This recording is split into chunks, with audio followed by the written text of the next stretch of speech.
भगवान के अपराध बन जाने पर भगवान क्षमा कर देंगे, लेकिन भक्त का अपराध बन जाए तो भगवान कान मूंद लेते हैं, क्षमा नहीं करते। भोगना पड़ता है, या भक्त क्षमा कर दे या फिर भोगना पड़ेगा। वेदनि खोवे वेद सो गुरु गोविंद मिलाप, भूख भजे भोजन सोई भगवत और खिलाप। वैद्य वही है जो रोग मिटा दे, गुरु वही है जो गोविंद से मिला दे। गोविंद कहीं दूर नहीं है, बस तुम्हारे और गोविंद के बीच में एक थोड़ा सा अंतर है, दर्पण जैसा। दर्पण हटा दो तो दो नहीं रहेंगे। जब मैं था तब हरि नहीं, और अब हरि हैं मैं नाहीं। बस दर्पण हटा, दो खत्म, गोविंद मिल गए। वही गुरु कह रहे हैं तुम्हारे अहंकार का नाश। वो देहाभिमान ही वो दर्पण है जिसमें मैं मेरा तय तेरा भासता है। गुरु उसी को नष्ट करते हैं। अगर उनकी कसावट में कस गए तो अहंकार नष्ट हो जाएगा, भगवत प्राप्त हो जाओगे, नहीं तो फिसल जाओगे, माया में बह जाओगे। बोले गुरु वही जो गोविंद से मिला दे, शिष्य वही जो गुरु का वरण करे गोविंद के लिए। लेकिन बहुत अंगुलियों में गिने जा सकते हैं शिष्य जो गोविंद की प्राप्ति के लिए, नहीं तो गोविंद की माया की मौज में जीने के लिए। कोई बिरला होता है जो भगवत प्राप्ति के लिए जुड़ता है। पक्का समझना, धन्यवाद है जिन्होंने जीवन की धारा मोड़ दी भगवान की प्राप्ति के लिए। नहीं तो ये इंद्रियों की विलासता के भोगों को देखकर शिष्य बनना अधिकायक, इसमें बहुतायत, इसमें बहुत मिलेंगे। लेकिन भगवत प्राप्ति के लिए ये बहुत कठिन बात। जो भगवत प्राप्ति के लिए शिष्य निश्चित गुरु की कृपा से गोविंद मिलेंगे, क्योंकि वो आज्ञा पालन करेगा। लाखों चाहे हो, दृष्टि उसी पे जमेगी जो भजन करता है। ऐसे दृष्टि जाती है, दृष्टि वहीं रुकेगी जो भजन करता है। हाँ ये मेरा है। भजन नहीं करते तो नाटक को, पाखंड को मेरा नहीं कहा जाता, दंभ को मेरा नहीं। आप लाख रोइए, आंसुओं में दम उसी में होगी जो सत्य आंसू होंगे, नहीं तो नहीं दम होगी। वो आंसू घसीट नहीं सकते। और आप रोइए या ना रोइए, आप सत्य मार्ग में चल रहे हैं, आंख से आंख मिलते ही हृदय से लगने लगता है ये अपना है, बस हो गया। कोई संत अपना कह दे तो भगवान उसे गले लगा लेते हैं। कागा कोयल हंस बग गुबरीला मदपान, भगवत बरन समान दो किया पृथक पहचान। कौआ और कोयल लगभग एक जैसे ही, कौआ का बच्चा और कोयल का बच्चा एक जैसा ही।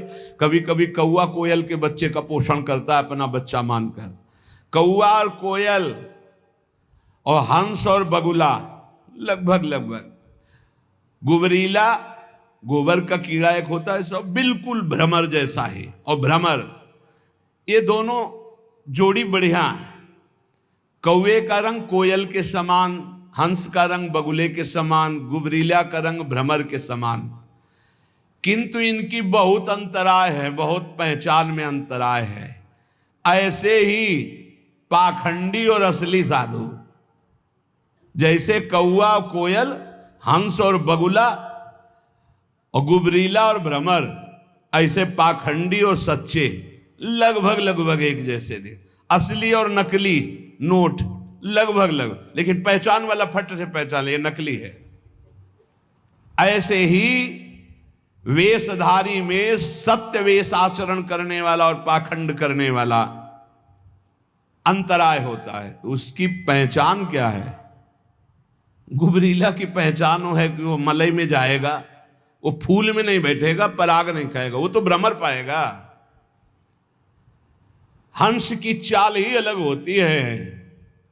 बगुला भी एक टांग उठा करके तपस्या करते नजर आता है कि मानो भारी ध्यान में मगन है। मगन नहीं, मछली में लगाए, मछली आई टप से मारा, फिर टांग उठा खड़ा हो गया। ये ऐसे ही पाखंड दम्भी जो भगवत मार्ग में निश्चय करके नहीं चलते हैं, उनकी दृष्टि केवल धन पर, भोग पर, वासना पूर्ति पर, संसार मान प्रतिष्ठा पर। और जो भगवान का भक्त होता है वो हंस, परमहंस होता है, नीरक्षीर विवेकी होता है। वो मलवत विषयों का त्याग करने वाला, वो भगवत चरणारविंद के प्रेम पराग का पान करने वाला भ्रमर होता है, गुबरीला नहीं होता, वो कौवा नहीं होता, वो कोयल होता है, प्रियालाल का यश गाने वाला। ये जो अहंकार जनित मैं बोले मारी गई देखो अजया आत, पीजन लगी लागी कुटन तब तय बोली तात। भगवत ऋषि जी कहते हैं अहंकार मत करियो, मैं जिसने बोला तो मारा गया, अंजाम मिला। मैं विद्वान, मैं धर्मात्मा, मैं। इसलिए मैं का त्याग करके मैं के साथ कोई भी अगर शब्द नहीं तो शुद्ध ब्रह्म में है, ध्यान रखना। और जहां कुछ भी लगा, मैं विद्यावान, मैं धनवान, मैं कुलवान, मैं रूपवान, मैं ज्ञानी, मैं भजनानंदी, मैं, मारा जाएगा। ये माया रौंद देगी पक्का। किसी को नहीं रखा, गरुण महाज्ञानी गुण राशि, उनको भी भ्रम पैदा कर दिया, औरों की तो बात जाले दो। और जब मैं मिटता है तो तू ही तू रहता है। इसलिए धन का, यौवन का, सत्ता का, शक्ति का, बुद्धिमत्ता का अहंकार मत कर। अहंकार मिटा दे इसी जन्म में तो तेरी ज्ञान की आंखें खुल जाएंगी, तू जीवन मुक्त हो जाएगा। अभिमान रहते हुए किसी को ना भक्ति मिली है ना ज्ञान मिला है। इसलिए उपासक भगवत प्रेमी महात्माओं का संग करके स्त्री पुत्र देह गे द्रविणादो मयु विश्वशीर मूढ़ अय मूढ़, इन पर तसल्ली मत कर कि मेरे पास बहुत सुंदर सब भोग सामग्री है, एक क्षण में छूट जाएगी। भगवत प्राप्ति का उपाय कर ले। संत वचन, महापुरुषों ने जगत मंगल के लिए सदैव शास्त्रों के वचनों को साक्षात्कार करके बोला है। एक होता है किताबी ज्ञान पढ़ लिख के बोलना, एक होता है जो पढ़ा उसी को जीवन में अनुभव किया। ये अनुभव किया हुआ ज्ञान। ये जो लोग प्रश्न करते हैं कि मैं अपने परिवार का पोषण करता हूं, धन कमाता हूं, बेटी बेटा पढ़ाता लिखाता हूं, इनके ब्याह करता हूं, भजन नहीं करता हूं तो कोई पाप भी नहीं करता तो मुझे नरक क्यों मिलेगा? ध्यान से सुनिए। कह रहे हैं या ऐशाम पुरुषम साक्षादात्म प्रभमीश्वरम ना भजन्त्य वजानन्ति स्थानात् भ्रष्टा पतन्त्यधः। चाहे वो 4 वर्णों में किसी वर्ण वाला हो, 4 आश्रमों में किसी आश्रम वाला हो, वर्ण और आश्रम में रहने वाले हर व्यक्ति का कर्तव्य है भजन करना।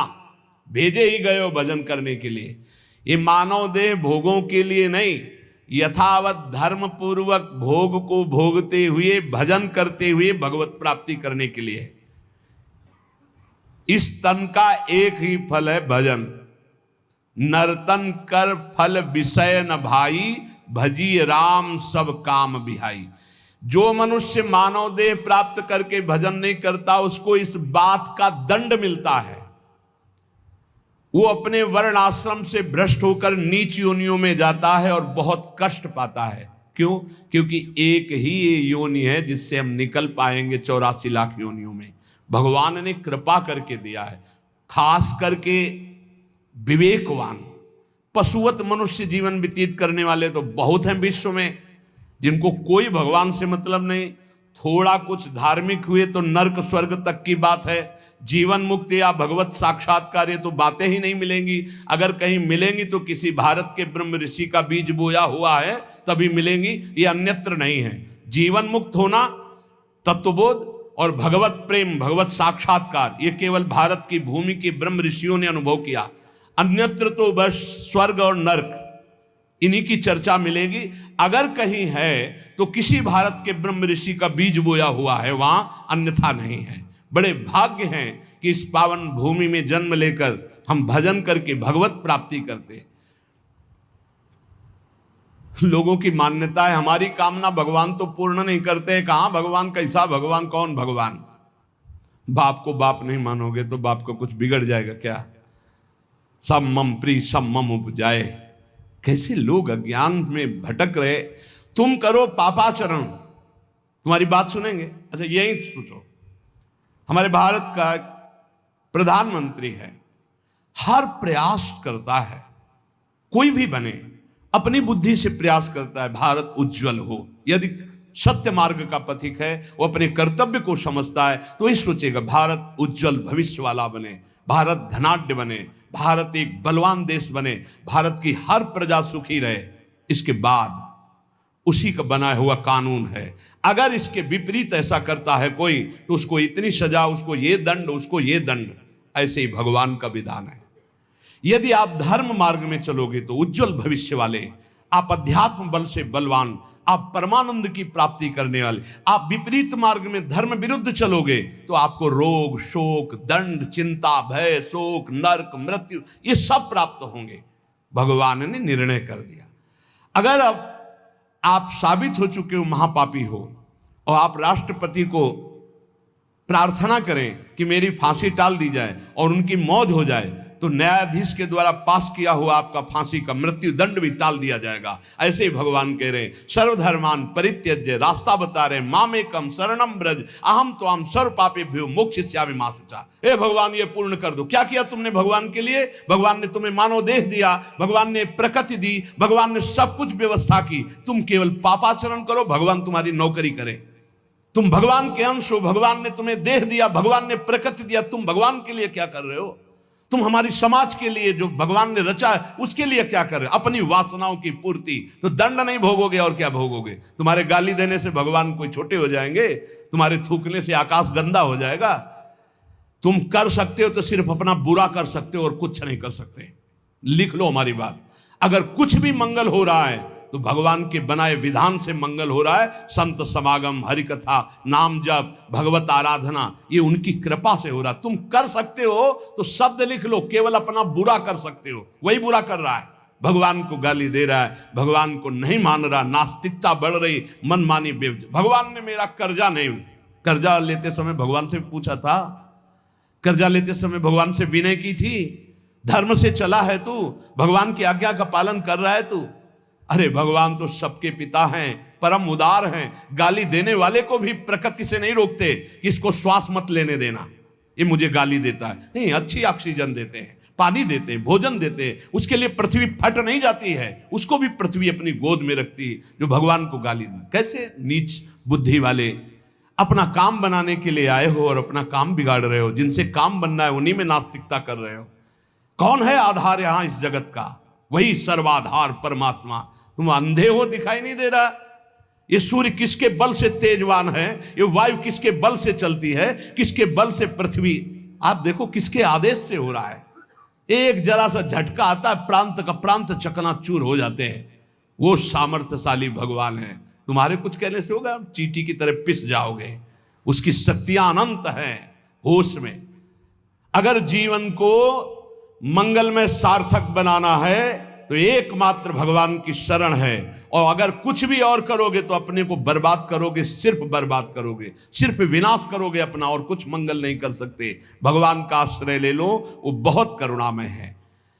ये जो पुरुष चारों वर्ण या चारों आश्रम में है, यदि भजन नहीं करते तो इस बात का दंड मिलेगा कि मानव देह तुम्हें मिला है भगवत प्राप्ति के लिए।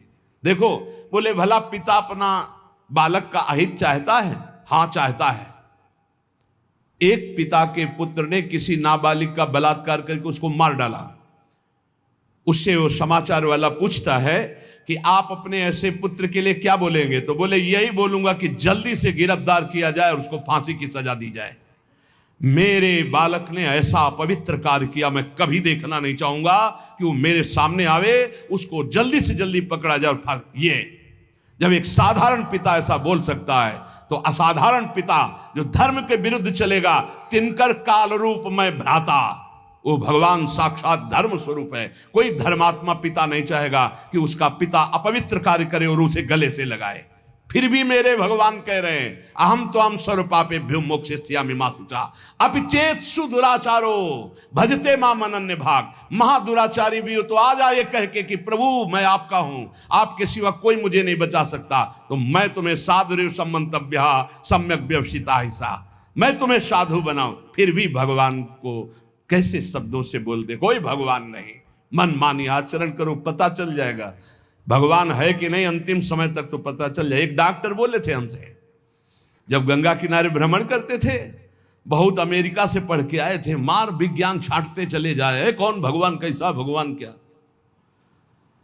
अब गंगा किनारे तो एक अलग रहनी थी, उदासीन, ना बोलना किसी से। तो उनसे कहा नहीं, ऐसा अपमान मत करो भगवान, अब कैसे हम तुम्हें छाती चीर के दिखावें कि हैं हम ऐसे जी रहे हैं, ये साधु महात्मा ऐसे जी रहे हैं, केवल हवा में जी रहे हैं, नर्क स्वर्ग की चाह नहीं। लेकिन छाती से कहता हूं, हृदय से कहता हूं, त्रुटि हमारी, करुणा उनकी। अगर कहीं भी हमें कुछ भी असंतोष हुआ है तो मेरे आचरण का, मेरे विचार का, मेरी क्रियाओं का हुआ है, और उनकी कृपा का वार पार नहीं। अपार करुणा करुणालय। और मिलना, तुम बहुत दूर हो हमसे, तुम दूर हो, लेकिन मेरे प्रिया प्रीतम मेरे से दूर नहीं। अब वो कोई ऐसी दूरबीन नहीं कि मैं तुम्हें दिखा सकूं कि देखो।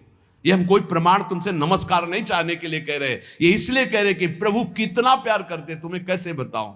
हजारों प्राण हो तो न्यौछावर कर दे, ऐसा प्यार करते हो। ऐसे नहीं को स्वप्न में आके प्यार करते हो, भाव में आके प्यार करते हैं। जैसी भावना करोगे वैसे ही तुम्हें अनुभव कराएंगे। वो हैं, प्रत्येक कण में है, प्रत्येक क्षण में वो मेरे साथ है।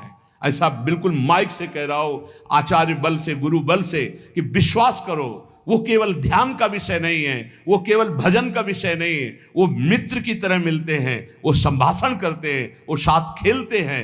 पर ये बात वही देख सकता है जो उन तक पहुंच चुका है, जो उनके चिंतन में तन्मय है। अन्यथा ये मायाकृत नेत्रों से बात नहीं देखी जा सकती। इसलिए उसका पतन निश्चित है जो मनुष्य शरीर पाकर के भजन नहीं करता है। भगवान ने केवल भजन के लिए दिया है। दुष्यंता पर कायेषु स्वात्मानम हरिमीश्वरम मृतके सानुबंधेस्मिन् बद्ध स्नेहा पतंत्यधः। भाई शरीर का अभिमान मत करो, ये मरा ही मरा, अभी मरा या कल मरा, मरा ही है पक्का। मृत्यु प्रतिपल साथ है। ये शरीर मृत शरीर समझो, कब छूट जाए कुछ पता नहीं। इसके संबंधी भी छूट जाएंगे। इस शरीर से प्रेम गांठ करने का मतलब है नरक यात्रा तय करना। इसलिए इससे ज्यादा प्यार मत करो। इसे खूब कई बार हमने प्रार्थना की साधकों से कि शरीर को ऐसा समझो जैसे कंजूस मालिक बेईमान नौकर से काम लेता है, ऐसे ले। इससे इसको छूट दे दी तो ये पूरी की पूरी जिंदगी बर्बाद कर दे। इसे बेईमान जैसे नौकर ना हो। ईमानदार नौकर अपने आप काम करता है, ये अपने आप नहीं करेगा। बेईमान नौकर जो आराम करना चाहता है, लगाओ काम में 4 घंटे, 124 घंटे में 20 घंटे इसको संसारिक काम, साधना के काम, भजन कार्य, आनंद समेट लो। यहां कमाने आए हो, यहां कोई तुम्हारा घर नहीं, कोई मकान नहीं, कोई दोस्त नहीं, कोई परिवार नहीं। ये परदेश है स्टेशन जैसा। तुम्हारी टिकट कटी, भागे, पूछोगे भी नहीं कि ये पत्नी तुम कैसे रहोगे, ये बच्चों तुम कैसे रहोगे। नहीं, चले गए, दोबारा कभी देखने को नहीं मिलेगा। न तुमको वो, न वो तुम्हें, कभी नहीं मिलेगा। ये ऐसा माया का जादू का खेल, सत्ता ही खत्म हो जाती है। इसलिए हे भाई, इस शरीर में रहने वाले अपने स्वरूप को जान लो और किसी से भी द्रोह मत करो। वो मूर्ख हैं जो इस अपने शरीर को तो अमर मानते हैं, दूसरे शरीरों को मारकर खाते हैं मांस। देख लो, ये ऋषि मुनियों की वाणी है। आत्मस्वरूप को पहचान लो, वही आत्मा चीटी में, वही सर्वत्र भगवान है। वो मूर्ख हैं जो अपने शरीर को आत्मा मानकर पोषण करते हैं, दूसरे शरीरों की हत्या करके उनका मांस खाते हैं। बोले हम हत्या नहीं करते, हम तो दुकान से ले आते हैं, तो बराबर फल मिलता है। कर्ता, प्रेरक, अनुमोदन, तीनों को बराबर पाप मिलता है। एक जो काट रहा है, एक जो खरीद के ला रहा है, और एक जो बनाकर पका करके खा रहा है, खवा रहा है। तीनों को नरक बराबर दंड मिलेगा। कर्ता, प्रेरक, अनुमोदन। ये कैवल्यम संप्राप्ता ये चातातिश्च मूढ़ताम त्रैवर्गिका क्षणिका आत्मानं घातयन्ति ते। जो लोग ये भगवत प्रदत्त शरीर प्राप्त करके कैवल्य परम पद प्राप्त नहीं कर लेते और ज्ञान बघाड़ते रहते हैं, वो पूरे ज्ञानी भी नहीं हैं और पूरे मूर्ख भी नहीं है। उनकी बड़ी दुर्दशा होती, ना इधर के रहते ना उधर के रहते, मजरे ढो। सदैव वो अर्थ, काम, वासना इन्हीं में फंसे रहते हैं। एक क्षण के लिए उनको चैन शांति नहीं मिलती।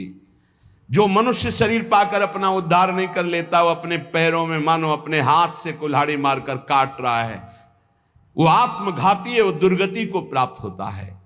एत आत्महनो अशांता अज्ञाने ज्ञान मानिनः सीदंत्य कृत कृत्या वही काल ध्वस्त मनोरथा।